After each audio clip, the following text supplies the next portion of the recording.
Now, going on to the business blunder of the day, you have Craftsman shutting down a $90 million factory in the best country state, although I would argue it's a country. It was a country first, Texas. Now, Craftsman was one of the most popular brands in tool history. Now, it looks like Stanley Black & Decker actually bought the company in 2017 for $900 million. And specifically, the CEO at the time, and I believe still is, James Lorry, said they're hoping to, quote, re-Americanize the brand, unquote. Now, in terms of the brand and the history, it's been kind of an OEM, or original equipment manufacturer, or a white labeler more accurately, where a lot of the things they actually didn't make themselves. Now, in terms of company history, the Craftsman trademark was registered May 20th, 1927 by Mike Burroughs. He was actually the head of the company's hardware department. He really liked the Craftsman name, and apparently he actually bought the rights to use it from Marion Craftsman Tool Company for $500. Talk about the ROI, or the return on investment of the century. Took something that was worth $500 on paper for the name, became worth $900 million, which perhaps that's only second to the Dallas Cowboys in terms of taking something that was worth nothing, and now it's worth billions of dollars. They don't win games, but the brand is worth billions of dollars, so I give Jerry Jones many credits in that regard. Now, the brand was owned by Sears exclusively, so that's why that was the one place you can buy it. It was that location. It was brilliant in terms of marketing. It means you had to go to that store to get those. And in terms of his tool in Americana, it's kind of a cliched staple of the America. Every grandpa had a Craftsman wrench because they're damn near indestructible and they had a lifetime warranty. Historically speaking, they were actually manufactured by Emerson. So they were the manufacturer who actually made them. They would, put the Craftsman name on it, send it to Sears exclusively because they had that contract. Then they would sell them to the end users. But they were so damn durable, and the warranty was so good. I remember talking to mechanics where they had an issue where they couldn't reach a bolt, so they would take a torch, bend the Craftsman wrench so they could finagle around to loosen the bolt, bend it back, or even just leave it as is, go to Sears and get a new one for free. It was one of the best examples of a no BS warranty. And nowadays, there's only a couple of companies. I believe Snap-on has a reconditioning program where if you have something that's broken, give it to your Snap-on sales rep, and he will actually take it back. He'll actually refresh old tools. It's pretty cool. But it was one of the best brands in the Sears portfolio. And as well also one of the nice, it was sad to see Sears sell it, and another big sign that the company was in dire deaths, because that was perhaps one of the most popular and strongest brands they controlled.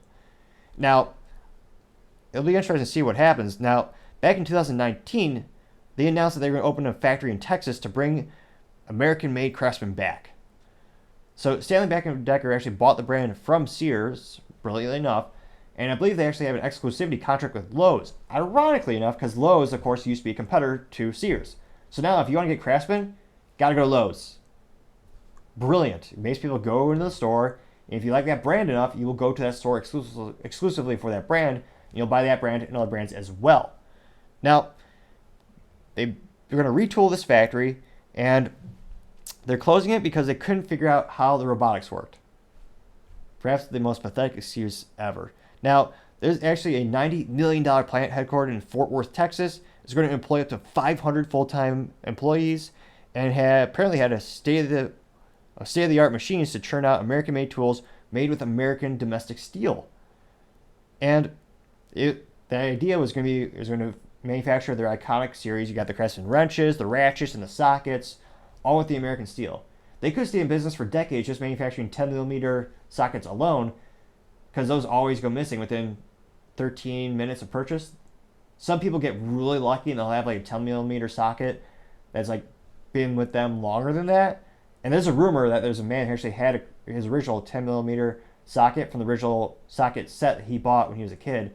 I think he's in the Guinness World Book of Records, actually, for being the one person to do that. Nevertheless, I digress. They had this great plan. It's going to be a great factory. And they started churning out a couple of units. They did produce a couple, but it ended up being one of those things where the robotics that they purchased, they weren't the best brand, apparently. And they weren't able to tune them in to the point where they can make it profitable. And again, when it comes to manufacturing in the United States, one of the biggest issues is, one, labor costs, also, regulations, OSHA, lawsuits. There's a lot of things that make it very difficult. But labor costs and injuries are two of the most difficult things to overcome. Now, you can do that with more safety, but also another thing factories have done throughout the years, especially you look at manufacturing with tools and now chips, because the United States realized semiconductors are important to try to make some of them here versus being relied on other countries almost exclusively. You have the factory to turn out these tools, and the robots just didn't really work. So they produced a couple of the units, and they've of course become collectibles. Just because they're made in Texas. Half me, I'm inclined to almost want to buy them just for that reason alone. But it looks like these were supposed to retail for $89.98 for a nice little red pack or a little carrying case. The terrible plastic ones they always come with, but nevertheless, they were supposed to retail for about $89.98 before tax, and now they're going for several $100s on auction websites like eBay just because of the provenance of the factories being shut down. It's debatable if they're ever going to try it again because of the big upfront costs you have to do. So unfortunately, it seems like that'll be a good collectible. They're going for a couple $100s now on eBay. And in terms of, buy it while you can, this might be one of the rare opportunities where you probably should, because if they failed once with these robots, it'd be a prohibitive project to take on when they just did this project and failed so epically. I don't see them doing it any time soon. And hopefully I'm wrong. I really do hope they're actually able to bring back another factory in Fort Worth, employ those people who are working there again. They didn't ramp up to the 500 employees, but they did have a couple hundred, I believe. Because, call me old-fashioned, but sometimes American made just makes sense. And gosh, I'll be darned if there's nothing more bulletproof than a Craftsman wrench. It's a staple of every toolbox. So hopefully they're able to get their jobs back, and hopefully they take another whack at it, and time shall tell. Thank you, everyone, for taking the time to tune in today. Don't forget to like, subscribe, and comment. Each one of those things greatly helps out the channel. Trying to get to 3,000 subscribers by the end of July. We got a couple days left, and I feel like we can do it. Also, don't forget to tell your family, tell your friends, tell your coworkers. Heck, tell your enemies, tell anyone and everyone. Just stay safe and fight the good fight.